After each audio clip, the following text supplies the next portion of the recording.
I'm Orrin. And I'm Cary Cody. And we are The Skull Crawlers. And we ask you to suspend disbelief, the show where we invite you to open your mind and expand your horizons as we discuss the paranormal, taboo, and otherwise mysterious occurrences in our universe. We are two Native American filmmakers out of Oklahoma. I am Kiowa, and Orrin is Absnee-Shawnee. Mm-hmm. We were both raised here in Indian Territory, and scary stories are very much a part of who we are. Correct. I live for them. Every time we meet with our families, I just can't wait to hear more stories. And there's endless amount of scary stories. It's freaking awesome.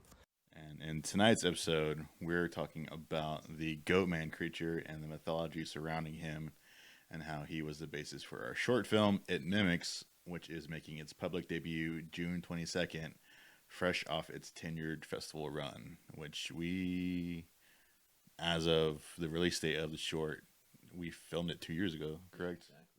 Exactly. Started on June 22nd, 2021 is the when we started shooting. And boy, let me tell you, it was a cursed production. Who would have thought that you make a short film about a demonic entity, that your short film would be cursed? But man, we went through the ringer on this one. It's just that and the environment too, just the bridge itself and just being in the middle of nowhere would kind of like, I don't know, made it feel more eerie. Like, oh yeah. Yeah, absolutely. Like for us, being out in the woods is, here in Oklahoma, is like one of the scariest places you could be. Yeah. And we decided to go shoot out basically in the woods, middle of nowhere. At night. Yeah, at the Wanette Byers Bridge in Oklahoma, which is, said to be a haunted bridge. And that's exactly what our short film was about. It was about these siblings that go on a road trip home to see their parents, and they come across this haunted bridge, and all heck breaks loose. Spooky stuff happens. Spooky stuff, and they have an encounter with the Goatman.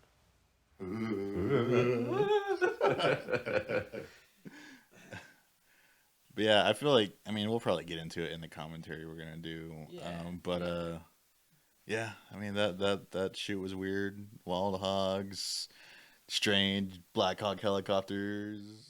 Yeah, dude. People bailing on us last second. Yeah. We had to find a new actress. Yeah. An hour before we left for the shoot, and it ended up working out perfectly. Thank God, because our cinematographer DP Mikey, she has a Rolodex of talented people, just who are dying to be in whatever we make for some reason. And someone showed up. They learned the script on the way down, and it wasn't easy at all. It never is.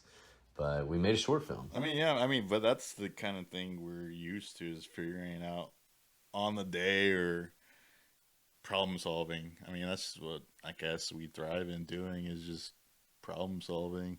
Yeah, I just hope that someday we just know what we're doing beforehand. yeah. Instead of having to figure it out right then and there. But I was talking to our buddy Skyler about this earlier. It's like, man, everything we're doing right now, this is film school. Other people get this, pay tens of thousands of dollars to learn this stuff at school. We're doing it on our own. We're learning the hard way. Let me tell you the hard way. But we're out here doing it. And it's more than a lot of people can say for themselves. A lot of filmmakers. We're just out here doing it. And we made a killer short film. It's presented us with a lot of opportunities. We met a lot of really cool people, including Sterling Harjo from Reservation Dogs, because of it. Yeah. And we're just trying to bring the stories that we heard growing up in Indian Territory here to life through the screen or through the page or whatever. And I feel like It Mimics embodies kind of all of that and brings the lore of the shapeshifter to life. And we're excited for you guys to see it. Yes. It's going to come out in a couple days after this podcast. So the Thursday after this releases, go check it out. We're very excited about it. We're also going to drop a director's commentary of the video. It's going to come out right as the premiere of the video, of the short film. Some supplemental contents. Yeah. It's just fun. We'll talk about how we made it, our thought process behind certain things. But this is an episode that I've been waiting to record for 2 years. Ever since we started writing about the Goatman. Yeah. I was like, we need to release a Goatman episode of a podcast right before to kind of like build hype, to build to boost engagement or whatever. Excuse me. And so we're doing that. So Orrin is going to read a story that kind of inspired the idea of the short film, and then I'm going to dive into some lore about the real Goatman's Bridge, the real location, the demonic haunting of the old Alton Bridge in Denton, Texas, where the Goatman resides. And there are sightings of Goatmen all around the United States, probably all around the world. But the one that we were inspired by the most is the Goatman Bridge here in the Plains lands. We're in Oklahoma, so just south of us, 3 hours away is the Goatman's Bridge, and I would love to go. Yeah, I'd love to go check it out and do a little ghost hunting. I've seen tons of videos on it. It looks super creepy. It looks super interesting, and I think it'd just be fun being out in the out at night, being spooked. When was the first time you heard of Goatman? Honestly, it was BuzzFeed Unsolved when they investigated it, and then I read this creepypasta, which was, it shares the name Goatman, but it's kind of not the same thing. But it's a different kind of version, but it kind of ties in as well. Same here. It was 2017. My wife's sister Kayla, she showed me on Halloween night. She showed me BuzzFeed Unsolved, and we watched a bunch of episodes. And one of them was the Goatman's Bridge episode, which I think is their most popular episode. It's got the most views and one of the most quotable episodes. With Shane and Ryan, and they're incredible. They're hilarious. But I was like, "What is this bridge? We have to go see it." And then after that, it's probably years after that, I watched this movie on Netflix. Oh yeah. It was called Head Count, and it's about this group of teenagers. They go on this little camping trip in Joshua Tree, and they soon find out that somebody is infiltrating their group, and there's an extra person, but they don't know who it is because this person keeps shape-shifting into one of the people there. And they just have no idea who it is.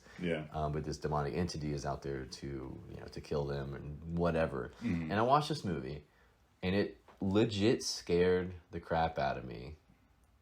Thank God I was wearing my brown pants for this one. And I remember texting Orrin. I told him, I was like, "You have to watch this movie. It's on Netflix. Here's the plot. It's okay." And he was like, "Oh, that sounds just like the story on Reddit, Our No Sleep story." And I was like, "What?" And he sent it to me. And I remember I read it that night, and I was like, "What the F?" It scared me so bad. So much worse than the movie did. The movie was great. I enjoyed it. If you watch it now, I don't know, it might be cheesy or something like that. It's low budget, people you've never heard of.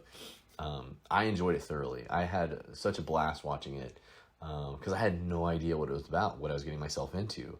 And so the idea of somebody infiltrating your group and you not knowing who it is and not knowing how they're doing it or what they're there for is just horrifying. And I'm getting chills right now just thinking about it. So Orrin is going to read the story, and I'll talk a little bit more about the Goatman's Bridge, and then maybe we'll talk a little bit about It Mimics a little bit more to try to get you guys excited for our short film. But so first let's catch up. It's been a while. The elephant in the room. We recorded a couple episodes. We haven't put them out yet. We're kind of stocking them up to put them out at the right time. One of our episodes is with Sterling Harjo, and it was incredible. It was great. It was a lot of fun. It was a lot of fun. We're still blown away that he even set time out of his busy schedule to meet with us and tell us scary stories that he grew up with, which still blows my mind. And he wasn't allowed to say much, but he did tell us some of the things that inspired some episodes that are going to be coming up in season 3 of Reservation Dogs. And I can guarantee you that he's never gone on record, never done an interview like this podcast that he's done with us, telling people about the things that happened in his life, the people that he met, that inspired certain aspects of the show, certain episodes. It's a complete what's the word I'm looking for? Like an inside view of his brain and his writing process. Yeah, because it's. I mean, not to hype up our episode or anything or interview or anything, but I mean, it's just the vibe of getting to talk to him. It was stripped of all like artifice or like superficialness. Like he was real down to earth. Like he was just chatting us up. Like we were just talking. You know, it was like, I mean, maybe because there's a connection because we're all native filmmakers and storytellers, but like it was just neat to get like that kind of like inside personal like relativity between us. Like it was just a chat, like like you won't hear that kind of talk in like Variety or a Hollywood Reporter or something. Whatever. Yeah, not at all. Yeah. And we're connected because of our love for scary stories as well. Yeah. And even though his show is mostly like a comedy drama, they do have horror elements in there. And a lot of those were from stories that he heard growing up or experiences that he had growing up. Yeah. And I was just blown away that he sat down and told us his experiences. It was just really cool. Yeah. So that happened a while back. Then we met with another guy named Alex Soup. He is a Blackfoot author out of Calgary, Canada, or Alberta, Canada. Calgary, Alberta. Calgary, Alberta, which is in Canada. Which is in Canada. And he got on with us and he told us a couple scary stories about things that he heard growing up in Canada. And it's interesting because even though he's a whole country away, basically, he still heard a lot of the same stories that we have. Yeah, a lot of the same superstitions. Of commonality. Yeah. So that was really cool. And an opportunity, and I don't even know if I told Orrin about this, I may have, but he reached out to me because he writes anthology horror novels. His first one, I just bought it. I've only read a couple stories out of it. They're really good. His second one comes out in October of this year. Called They Whistle at Night. Ooh. Yeah.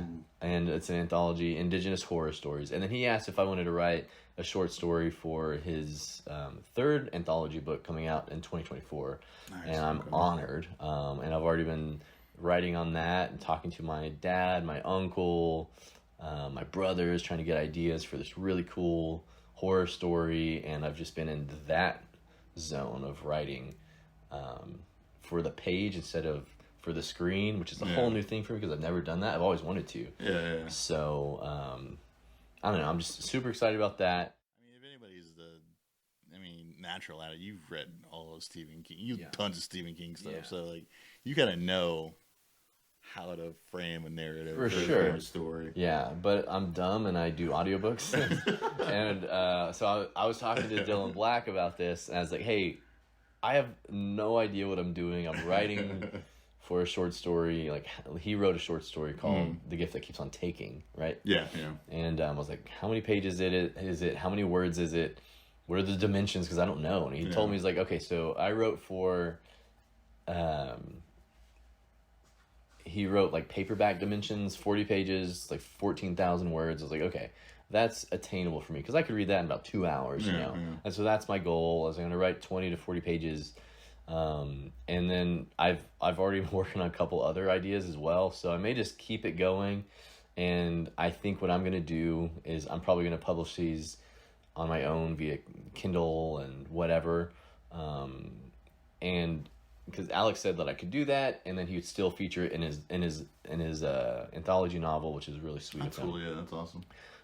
So keep an eye on that. I would love to write just horror for the page, especially with native protagonists or antagonists, or just kind of set in our little rural area in Indian Territory here in Oklahoma.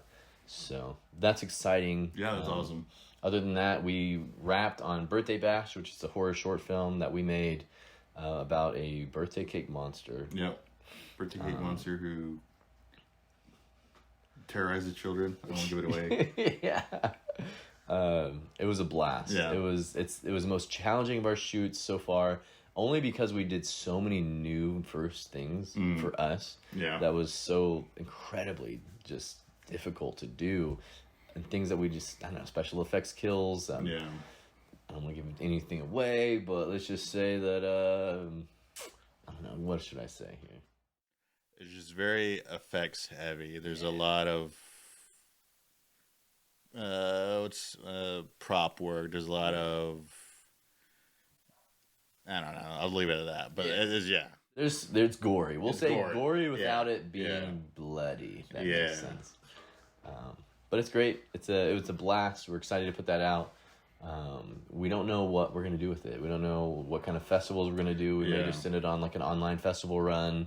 Maybe do like a couple local film festivals. Kind of see, how it does. But we have a lot of people involved in this one. A lot of people very interested to see it. Yeah. And we're just stoked on it because it's the biggest and craziest thing that we've done so far. Yeah, it was the biggest and most collaborative effort we've done so far. And exhausting. Yeah. So, but yeah, so that's kind of an update on our lives. We're trying to get back in the swing of things, record more podcasts, get back into writing regularly, help friends out with their short films, all that stuff. But meanwhile, we're hanging out. We're having a good time. Yeah. I'm busy being a dad. Warren's busy being a manager at his new Starbucks. Big boy job. His big boy job. Yeah. And so we're living life. We're adults, and we're hoping that we can, just write, film, and tell scary stories. That's literally all I want. Yeah, continue doing what we love. Exactly. So here we are, 16 minutes in or whatever. And yeah, let's dive into some scary stories. So Warren's going to tell us a little bit about the internet version of the Goatman. Yeah, this is the creepypasta, the Goatman story by... It was on 4chan originally, but the author is Anansi. But I'm just going to start. I did some editing and made it readable, and I'll probably leave out some words here or there. But here we go. At the time, I was 16. I have family down in Alabama. They farm and own a huge amount of land down in Huntsville. My uncle owns a big house and a bunch of trailers they put out in the woods for hunting or camping. My cousins suggest that we go out there to camp. Me, being a city kid from Chicago, they know they can mess with me. So we get to the camp, and it's obvious something is weird. The air has this weird electric smell, like right before a storm, like ozone. We think nothing of it and unpack and go down to a little creek to swim for a few hours. All of a sudden, some older guy and a teenager come out of the bushes, and he has a shotgun in the crook of his arm and says hello and asks what we're doing this far back in the woods. I tell him about my uncle, who he knows, and who the guy knows, and says we're camping, and I tell him we're camping out. He tells us we need to be real careful out here and stick together. There was a big animal in the woods. His son, who is my age, asks if he can stay and hang out with us. He says okay. So after that, we end up playing football. The kid's name is Tanner. It's 5 of my cousins and then 4 of their friends. In total, there were 5 girls and 6 boys. We were all were around 15, 17 years old. We ended up just wasting the day away, so we head back to the camp and pulling out some stuff for a campfire, even though the trailers both had kitchenettes. Tanner says that his family's property sits up against my uncle's. He wants to run home and ask his dad if he can come out camping with us. My cousin Rooster says he's going to go with him since it's going to get dark soon. One of the girls also wants to tag along. It's about 7 o'clock and it's starting to get pretty dark. They take flashlights and take the trail towards Tanner's property. The rest of us chill. We make s'mores, drink, and kiss on the girls. Let me kiss on the girls. That's what it says. Oh, really? Mac. Yeah. Yeah. Look at that, yeah. About 30 or 40 minutes later, there's a smell of ozone again. You could smell it over the smell of the fire we had started. This really nasty coppery smell, like right after you've had a nosebleed and it stopped. It wasn't exactly like dried blood, but it has that nasty metallic back of your throat smell. We immediately think it's some kind of electrical malfunction or someone left a hot plate on. We search the trailers and nothing's on, and we can all smell it.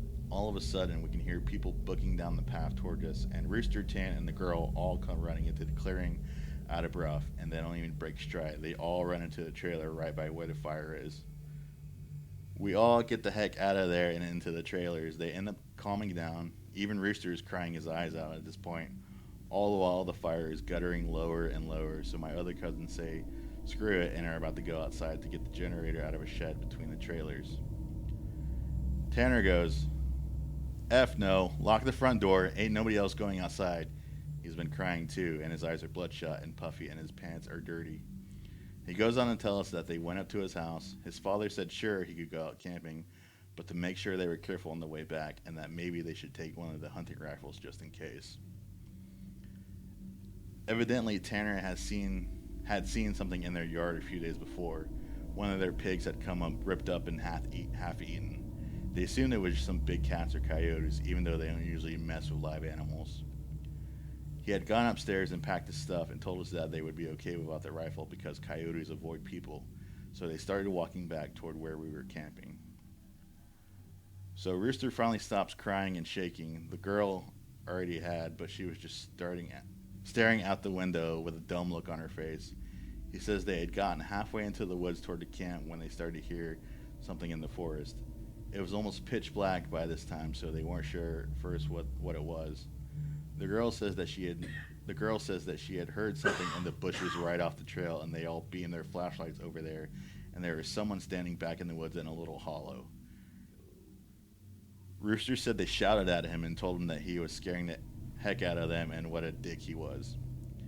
He says that's when he realized that the guy was facing away from them, so they keep walking and they start smelling the nasty coppery ozone smell. They say that they look off into the forest on the opposite side, and it's a dude standing in the forest backwards slightly closer to the path.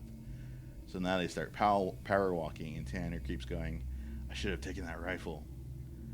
As they're telling the story, the smell is still super strong even inside the cabin. They say that after they started walking faster, a kind of low gibbering had started coming from both sides of the wood. And as they started booking it back to the trailer, the girl said she had flashed her flashlight out into the woods to the side of them and had seen something jerking itself through the woods. Gross.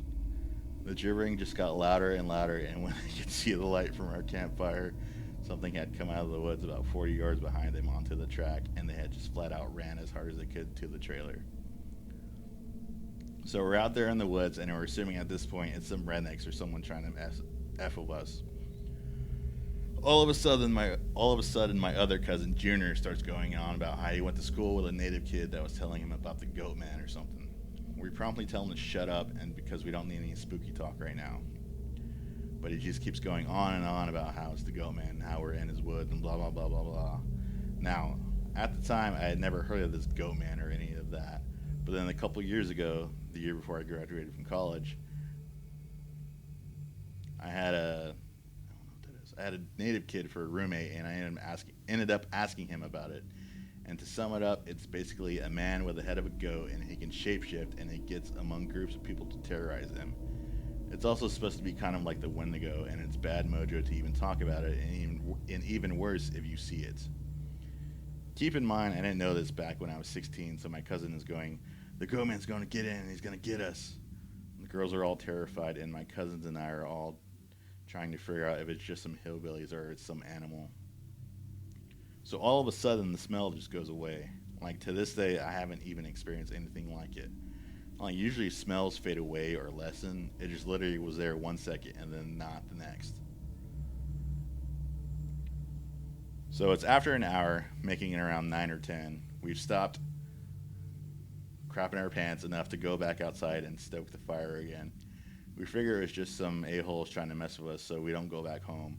Because if we think if we do, they'll chase us through the woods or something. Nothing else weird happens that night. Spooky, yeah. Nothing else weird happens that night, and we stay another night, and for the main part of the night, nothing happens.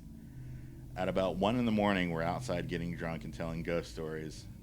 As someone is finishing some too spooky story I don't remember what about, the smell comes back. It's so strong that one of the girls literally starts vomiting. I stand up and you can actually feel how clammy the air is. I say we should get inside and this isn't right. We should have just left. We all go back inside and we're standing around. My cousin just keeps going on about how it's the Goatman, and my cousin Rooster tried to shut him up, and all the while I'm just feeling that something is wrong and I can't figure out what it is. We end up sitting in there for a while. The smell is just as strong and we're terrified and all huddled in this camper. We end up cooking brats for everybody because nobody wants to go outside. It's one of those packs with 4 brats. We have a total of 3 packs. I grill them up on the stove and give everybody a hot dog. I get mine. After a while, one of my cousins gets up and goes over to the pot to get another one. He starts grumbling about how I got 2 brats and everybody else only got 1, and I look at him like he's stupid. I tell him that everybody only got 1 because there are only 12 brats. If he wants more, he should open up a new pack and cook some more. That's when the girl that had been out with Rooster and Tanner just starts screaming, "Oh Jesus, oh Lord, get it out!" She's crying and shivering, and then it dawns on the cousin standing up. What the F is wrong? Me and him both glance around the room, and then I feel my heart sink. I run out of the cabin, and the girl runs out with us.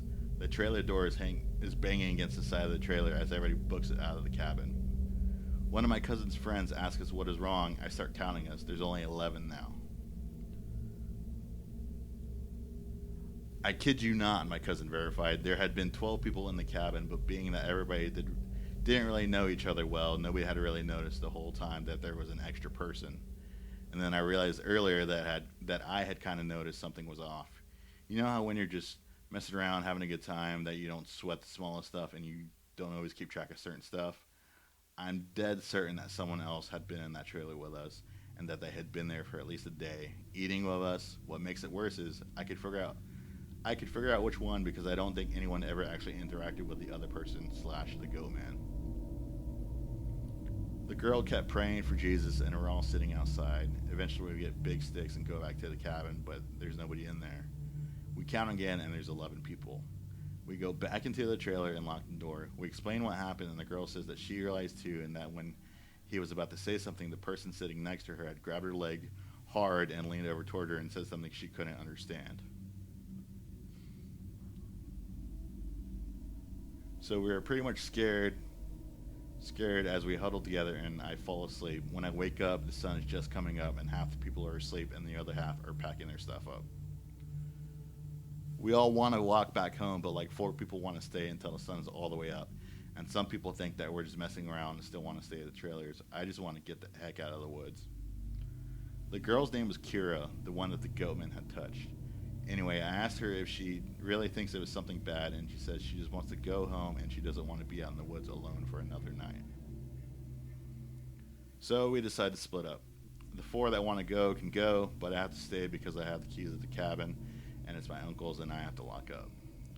I'm super pissed at this point because I feel like people aren't taking this seriously, and I definitely didn't want to be out in the woods for another night. I spend the rest of the day trying to convince the rest of the people, now 4 girls and 4 guys, to get the heck out of Dodge. Tanner leaves with them to go get a rifle and says he's going to be back. So there are just 7 of us left by 4 p.m. At around 5, he hasn't made it back yet, and we're getting extremely antsy, and the only reason I stopped begging them to go back was because he went to get a gun. It's about 5:30 or so when the one cousin that did stay says that the girl Kira is outside. We all look outside, and sure enough, she's standing by the fire pit with her back to the cabin. I'm thinking to myself, if she was so scared, why would she come back? And then I get this nasty feeling in my gut. Keep in mind, the whole time the coppery smell has been gone. Now I realize I can smell just a twinge of it. I say this to the rest of them and everybody, and there are people that wanted to stay in the woods after we had the Goatman in our midst, is laughing at me and asking if I set this up to scare them. I'm looking at them like I'm not messing around with you at all right now. I ask him why would I play like that? So one of the girls goes outside to get Kira. She gets halfway to her and stops cold. Kira starts heaving. I don't know how to describe it. Sort of like if someone with their back turned was laughing without actually making any sound. It was this fact that made me realize that there was not a sound in the whole woods. It was dead silent.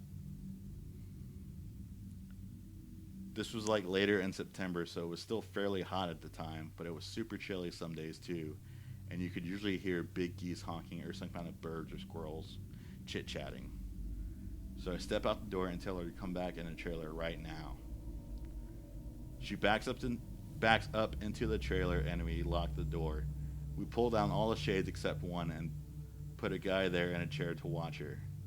She stands there for another 20 minutes or so, The guy turns to say that she's still there, and there's a huge bang on the door. We all jump and scramble around the living room of the trailer. The banging is super loud. So now my cousin is holding one of the girls, and the other two are kind of giggling with nervous laughter, and me and the other two guys are crapping our pants. Then we hear Tanner. He's screaming, "Let me in! Stop playing!" So we go over to the door and open it, and he stumbles in with a rifle. There's nobody else outside. Evidently, he had walked up to the campsite. Nothing weird happened in the forest, but he had seen a girl. Mind you, he said it was not Kira standing there. When he had gotten to the edge of the clearing, she had turned toward him with a slack-jawed look and just stared him down, slowly tracking him as he walked around the outside of the clearing towards the camp. He said it wasn't until he was almost halfway to the trailer he had realized that she was getting closer to him. She had started off by the fire, and without him even seeing her move, she had been inching closer. He said he had just ran the rest of the way back to the cabin thinking it would open, and when he got to the door and it was locked, he turned and it was about half the distance to the door. He looks around the room and then gets super pale. He pulls me to the side and whispers in my ear, "You know there are only 7 of us in here, right?" I get the feeling where your stomach drops to your nuts. It had been back inside the trailer while we were sorting out who was going where, and then we all went outside to talk earlier in the day. It had just slipped right back in. We looked out the window and there's nobody out there. So we recount everyone, and then basically I go over and ask everyone how many people were here earlier, and everybody says 8. I say, "Well, how many are here now?" They all do the count and then realize there are only now 7 people in the cabin. So Tanner had brought back a couple boxes of ammo and his rifle, and he had told his dad that there was some kind of animal in the forest because he didn't think his dad would believe him if he said it was the Goatman. He says that his cousin is supposed to be coming down in a few hours, and that in the morning we can all go back to his place and his cousin will drive us home. Now I'm really terrified, but I at least feel better because we can be American and shoot the heck out of whatever it is if it comes back. But then my cousin gets into this huge argument with one of the girls because she thinks that I'm trying to be funny and prank them, and that she's getting really scared and that I'm not funny. He keeps telling her I'm not that kind of person, and she says, "Well, how do we know the girl wasn't just Tanner in a wig? Or if it's really the Goatman, how do we know that this is the real Tanner and that Goatman just didn't kill Tanner in the woods and take his gun?" So we get into a huge argument about this where me and Tanner are like, we could seriously be in danger because at the very least someone has been sneaking themselves into our trailer without us knowing and mingling with us. And at worst, something bad is in the forest messing with us. One of the girls is crying and saying she wants to go right now, and we're trying to tell her we shouldn't because none of us are walking through the woods in the middle of the night. At this point, the sun is starting to go down and it's getting a little cloudy out. We eat something and turn on the radio for a while, but we can't really get a station out there of anything decent. So we turn it off at about the time that Tanner's cousin shows up. He was like 19, I think. At this point, the sun is just barely over the horizon, and he has one of those heavy-duty lantern flashlights and another rifle.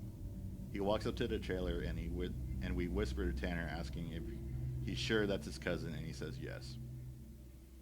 The guy looks behind him and all around the camp, then walks in. He kind of glances at all of us and looks a little confused. He says, "Where's your other little buddy at? I figured she would meet me up at the cabin. Is she a little slow or something?" He also asked whether we had been cooking blood in the cabin because it smelled like blood and hot pans all the way up the trail. We're all like, "Nope." Yes. But we asked him what the heck he was talking about with the girl he saw. He had come down the same trail Tanner had been using, and he had come up on one of you guys' buddies standing in the middle of the trail looking at him slack-jawed. He had asked her a bunch of questions, but all she did was just look at him. Then she smiled at him, and he said he kept walking. She couldn't seem to keep up with him, and he kept lagging a little behind him. He said he asked her if she was hurt or something and if she needed any help, but she had just continued to stare. Eventually, he had been walking and turned around a bend in the trail, but when he turned around and went back to see if she was okay, the trail was empty. He'd assumed she had taken some shortcut through the woods to our trailer. We tell him the whole story of what's been going on. I half expected him to say we were full of it, but then he just listened and then sat down on the couches in the living room.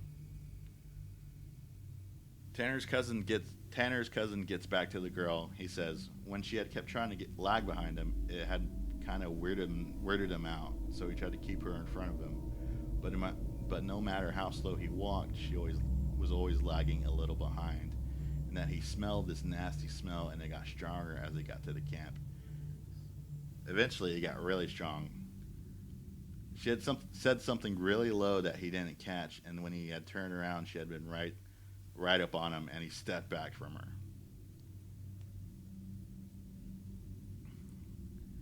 It was at this point he asked her if she was okay, and if she wasn't, if he wanted him to carry her back the rest of the way, and she just kept staring. He said he reached out for her, as in to grab her on the shoulder, but he must have misjudged the distance because she was off to the side of where he had put his hand, like she had moved while he was looking dead at her. So at this point, we know this is real, unless Tanner is playing a joke, which we can tell he's not, because he's almost pissing his pants. So they load up their rifles, we eat some more, and we just kind of sit around until about 11. To this day, every time I think about this, I really pray to God that it's some huge prank that my cousins played on me and just never revealed, so I would be scared for the rest of my life. At around 11, the stink of copper turns to an actual nasty, gross, blood-like smell, like cooking blood and singed hair. Tanner and his cousin Reese get up instantly and grab the rifles. There's like a half knocking, half clawing at the door, and I kid you not, there's this voice. And it sounds like when you see those YouTube videos of cats and dogs whose owners teach them how to talk. It says in this halting, weirdly toned voice. I was trying to do an impression. I don't know if we can do it. It says in this halting, weirdly toned voice, "Let me stop playing."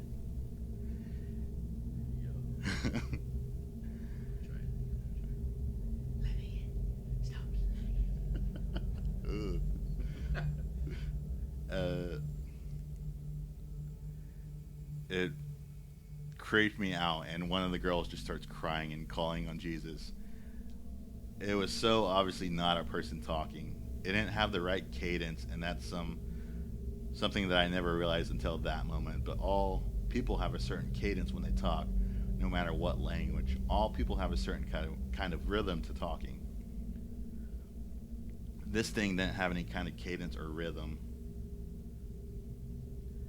One of those YouTube cats, that's what it sounded like outside the door. So now I'm in full on terror mode. We keep yelling outside, "Who is it? Stop messing around, man." And it just keeps saying, or "Let me in," for almost 15 minutes. Let's see.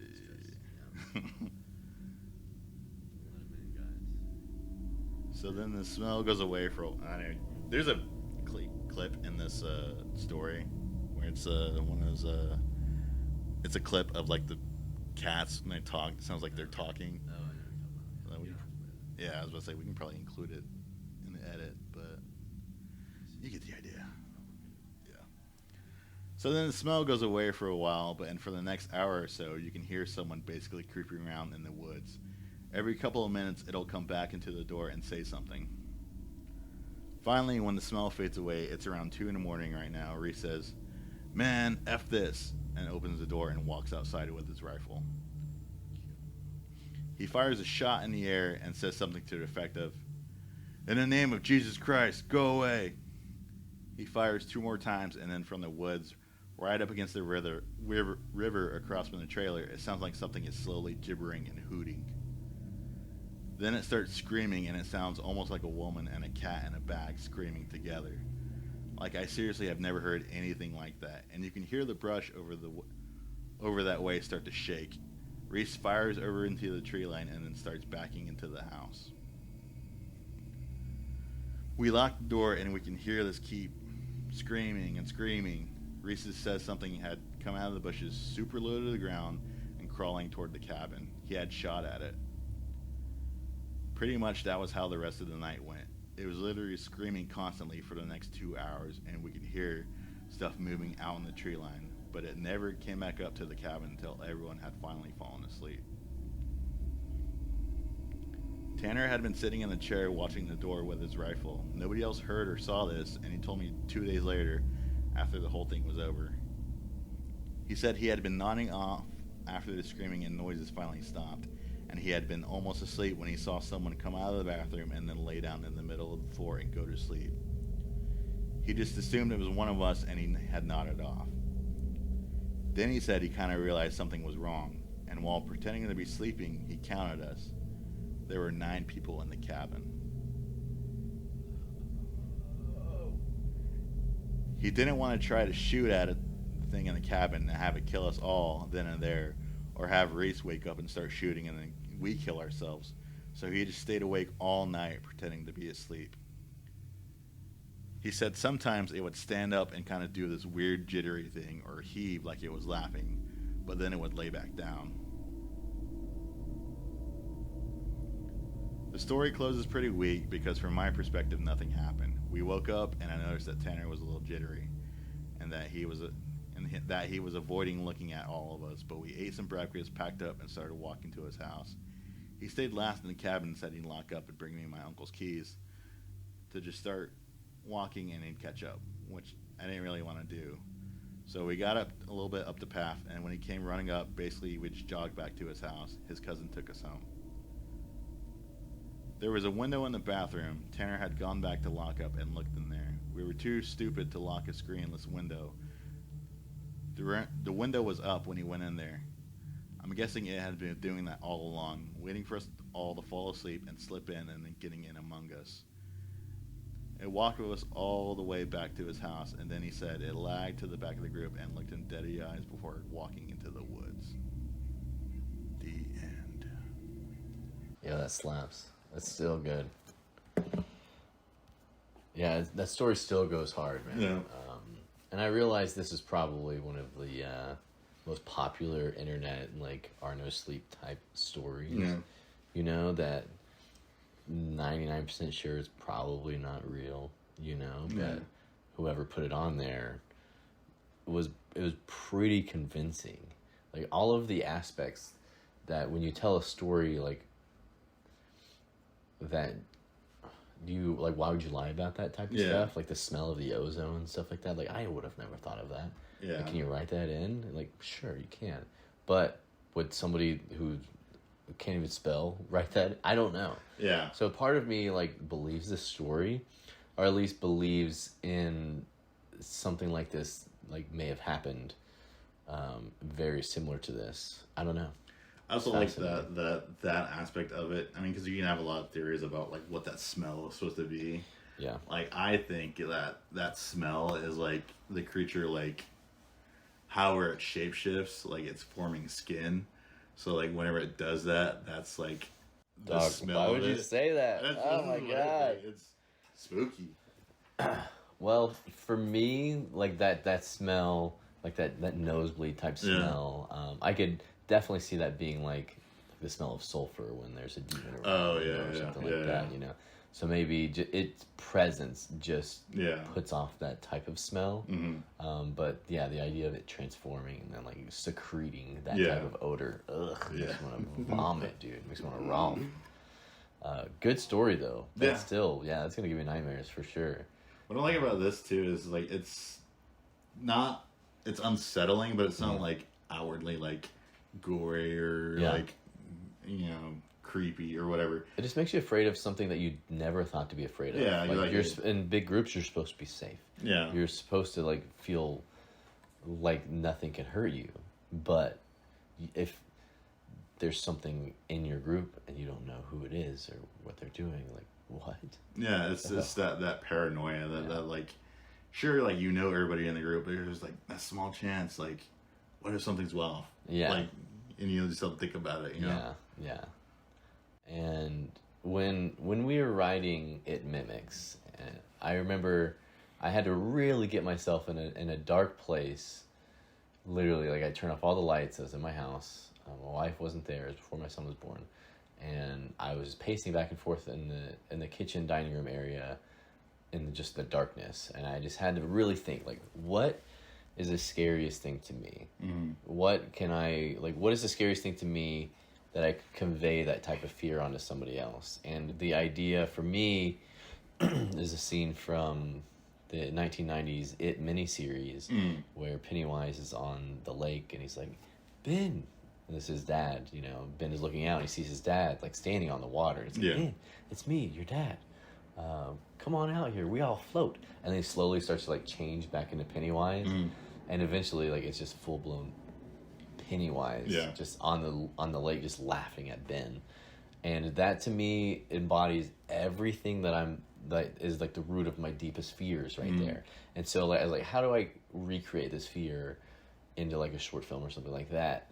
And then I was like, well, the idea of something pretending to be somebody that I love. Yeah. So that type of fear is the scariest thing to me that I can even imagine, you know? Because, like, what if I'm not sitting here with you? Yeah. You know, like, what if you're something else, you know, pretending to be you?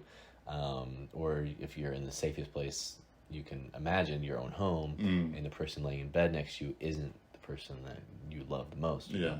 So it's that type of unsettling fear that I was like, okay, so how do we convey this into a short film? And so that's kind of how we came up with the idea for It Mimics, and then involving the Goatman, because it can mimic some people or mimic their voices or shapeshift into somebody, you know. And so we use that, and then with the lore of the Goatman's Bridge, which I'm about to tell you guys all about, we kind of morphed all of that together into a short film. It Mimics, and it's kind of our own creation. I think it's freaking good. I'd like to make more in this little Goatman's universe. Because it is a lot of it's thanks to this story. It's horrifying, very well written, believable. Like, part of me definitely believes this is real. Mostly it's probably just some kid on the internet who's like, yeah, let me write something scary. But even if that's the case, well done. I mean, you did a killer job. Yeah. But also, like, this trope it's been around forever. Like like John Carpenter's The Thing, Vision of the Body Snatcher. It's just this idea of, like, something's off about the people you know, like, they're not them. It's uncanny. Like, yeah, exactly, yeah. Yeah. But he still did a great job. Because, again, safety in numbers, but not here. Yeah. So, well done, guy, whoever you are, a Nazi or whatever. Yeah, whatever 4chan Reddit guy you are. Yeah, good job. Freaking killer job. I'm blown away. Great story. It inspired me to write a lot. So, heck yeah. So, now we're going to dive into talking about something a little different. And that is called The Haunted Goatman's Bridge.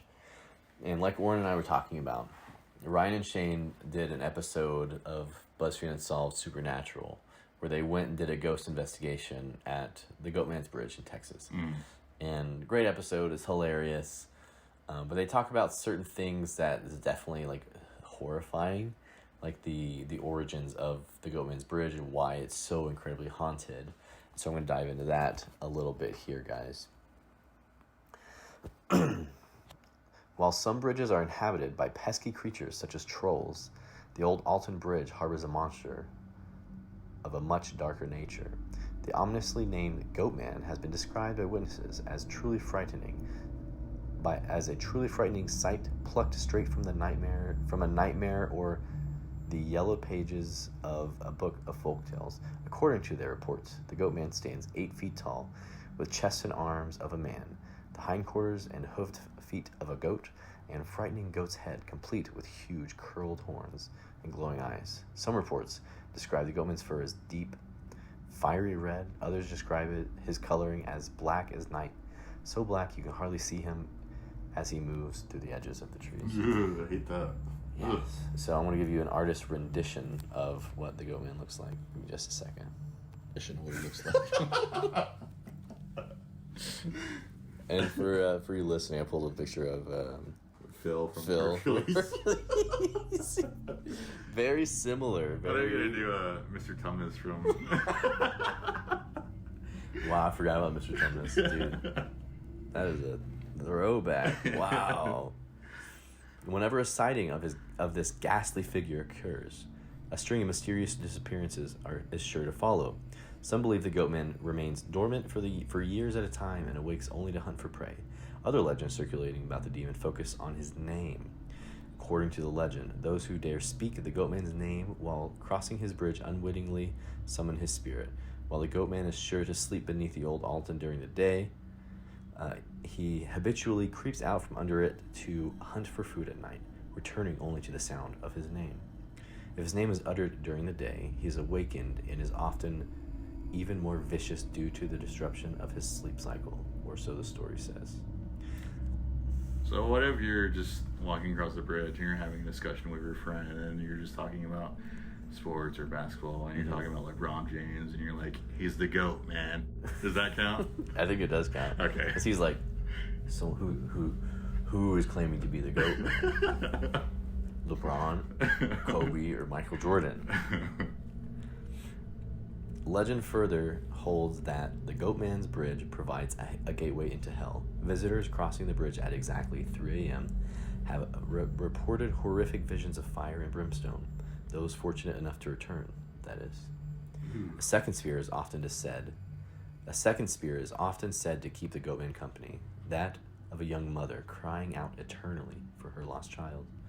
Residents making their way over the bridge late at night have reportedly heard her ghostly wails, and others have spotted her crying at the bridge's center. When approached, the woman is said to vanish. Some say the two ghosts are connected, and that years ago the Goatman stole the young woman's baby. When she found out, she threw herself from the bridge, and her spirit has haunted it ever since. Chills. It sounds like, that sounds like a La Llorona. Yeah, very similar. Maybe they're working like tag team duo. Aside from the demonic satyrs, a second version of the story seeks to explain the origins of the Goatman Bridge.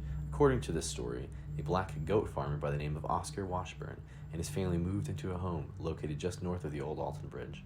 Within a few years, Oscar had built a reputation for himself as a reliable and trustworthy businessman and a valuable member of the community. Many of his neighbors bestowed upon him the affectionate nickname, the Goatman. However, not everyone was pleased with Oscar's newfound success and acceptance within the North Texas community. A vicious and hateful group of Klansmen working in the local government began to conspire against him. Waiting for Oscar to slip up and give them some excuse to be rid of him, their chance finally came that summer. Unaware of the plot against him, Oscar had rather harmlessly installed a sign on the old Alton Bridge reading, "This way to the Goatman's." In response, the members of the Klan employed at the local police station drafted a law making it illegal to solicit anything at that bridge, and duly arrested Oscar in August of 1938. The Klansmen, however, did not exactly follow due process of the law. Instead of reading Oscar his Miranda rights, the men assembled a vicious mob to cross the bridge and kidnap Oscar from his home. The men dragged him to the bridge, where they had prepared a noose. After securing it tightly around Oscar's neck, they tossed him over the side. But when they checked the noose to ensure that Oscar had died, they were in for quite the shock. The noose was empty. In a panic, the mob fled from the bridge. To this day, no one knows exactly how Oscar was able to evade the mob's wrath, but legend holds it that the name the Goatman's Bridge came about to honor him. Other strange happenings recorded at the bridge include strange lights appearing in the surrounding woods, along with reports of visitors feeling hands grabbed at them in the dark, a rain of rocks pelting them as they crossed the bridge. Due to the great number of unexplained happenings at the old Alton, the bridge has been subject to a number of investigative paranormal shows, Ghost Adventures, BuzzFeed Unsolved Supernatural among them. So whether the old Alton is named after a terrifying demon or a particularly resilient goat farmer, the bridge is certainly worth the trip. Nature lovers and paranormal enthusiasts alike will love checking out this remarkable historical landmark and the beautiful scenery surrounding it. Just be sure not to cross it after 3 a.m. Ooh, boom. The witching hour. So definitely got chills on that one. Yikes. What I like about that second story or urban legend is, I mean, like most, I mean, like yeah, it's demonic, or yeah, there's a demonic entity, but a lot of those like old America like ghost stories are like, oh, it's like a vengeful spirit who was wronged by people, and it's inhabits this place, and only if you're, you know, disrespect the spirit in some way, that's how you get got. Yeah. That's what I like about that second story, because it's like it's a tragic figure who, you know, just so happens to haunt this place. So how do you feel about the Goatman? Do you believe? Do you not believe? Where are you on the spectrum? I don't believe, because I'm very, I mean, I'll be honest, I'm very skeptic of most paranormal stuff. I'm very much of the mindset of like, I'll have to actually like not see something, but like experience something where then I'll believe. But I would. You heard him, Goatman. Get him. But I would 100% be down to like go actually to the Goatman's Bridge and check it out and investigate it. Or well, we need to hit up our friends down in Denton, the brothers, Kelly Bros, the Kelly brothers. Yeah, I didn't forget your names. Of the Furloughed Film Talks podcast. We met them at Dead Center last year, and the year before as well. But they invited us to come down to the Goatman's Bridge and do an investigation because they've done it before when they were in college. They know where it's at. So we'd love to go down there and check it out, investigate. Yeah. I want to scare the crap out of Orrin. So where I am on this spectrum is there's a lot of lore there, a lot of folk tales. You know, I'm not sure if there's actual written history about this Oscar gentleman or anything like that. But all of it is incredibly believable. There's nothing to say that couldn't have happened. For me, just knowing that the shapeshifters exist in every culture around the world.